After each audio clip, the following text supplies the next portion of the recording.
So I welcome you all to today's morning Srimad Bhagavatam class, and I pray that may the right word comes out with the right intention and have a right impact on all of you. And may we read this verse for our own purification. And let's see what Krishna is telling us today. What should be our meditation for today's verse? And what we can learn from this verse and what Srila Prabhupada is trying to teach us, or how we are understanding this verse. Let's see in this verse. Oh, sorry. Yeah, I just remembered. Yeah, we are trying to learn what Prabhupada teaches. Yes. Thank you. Yes. As I was saying, I just remembered your words. Thank you so much. Hare Krishna. So, we are continuing our reading of Srimad Bhagavatam, in this chapter number 16, how Parikshit received the age of Kali.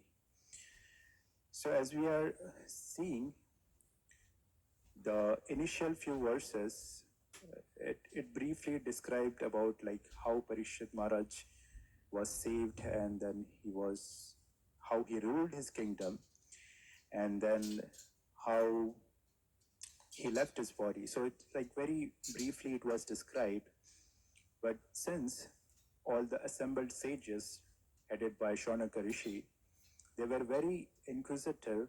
At the same time, they are very attentive in hearing this pastime, or whatever Sutta Goswami was narrating. They were very eagerly hearing that. And that is like one of the signs of a very attentive hearer, that they are questioning some of the relevant points which they are not so clear about, or for the benefit of others.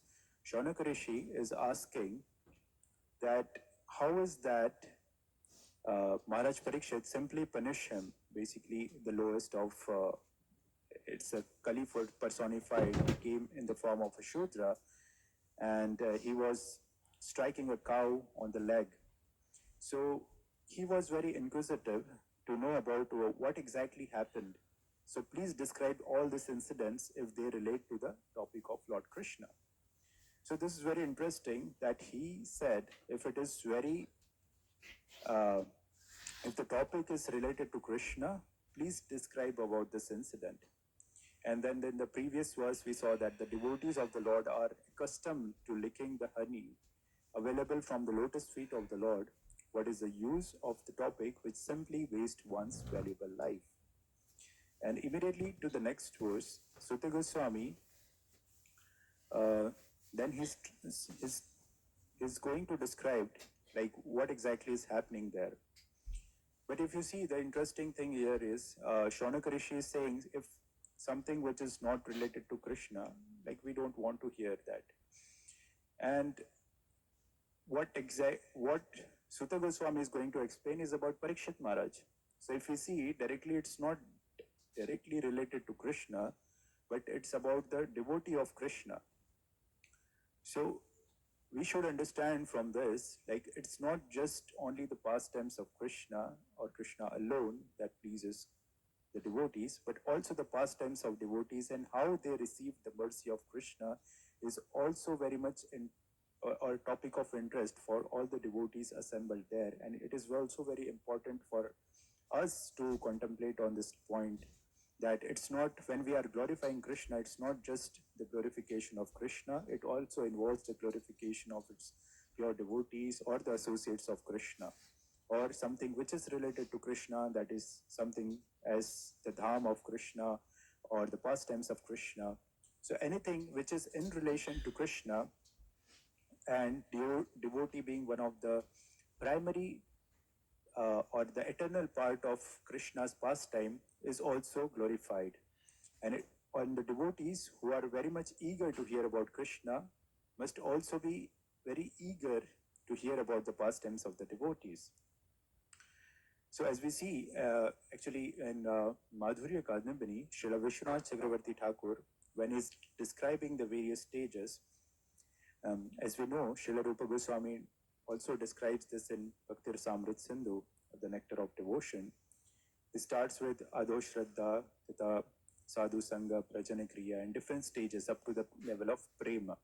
It describes various levels, how to or how a devotee uh, grows in the bhakti, in the process of bhakti, and what are the different stages that comes in the life of a devotee. So Madhuri Kandamini, in a way, it's a commentary on those two specific verses of Bhakti Rasamrita Sindhu by Srila Rupa Goswami, and he goes before and after those mentioned stages as well. So in Bhakti Rasamrita Sindhu, there are like 9 stages, but Srila Vishwanath Chakravarti Thakur, like he further elaborates, and he also speaks some of the stages even before coming to the stage of Shraddha, or like the first stage, which is described by Rupa Goswami. And he also describes some of the stages which is after Prema, or some of the stages that is attained, or like some more detailed description of those stages as well. So in total, he describes about 14 different stages of bhakti. So just to come to the level of Shraddha, or to come to the level of faith, how do we come at that level? So I'm not going in that direction, but my point is, Srila Vishwanath Chakravarti Thakur states that when we say Adho Shraddha, or the level of faith, what exactly that faith is. So he describes when a devotee or somebody is new to the process of Krishna consciousness, what are those 4 different faith that has to be developed, or what is that stage of faith, or the stage of Shraddha. So it says, Vishwanath Chakravarti Thakur explains, the faith that Rupa Goswami is describing is faith in the practitioners or the devotees who have brought, basically somebody who has preached to that devotee. They should have some faith in that devotee, that whatever they are preaching or whatever they are teaching, it is related or like something which is beneficial for them. So they should have some faith in the person who is preaching them, or somebody who is trying to teach, or somebody who has brought him to the temple or the process of devotional service. They should have faith in that person, or somebody who is practicing the devotional service.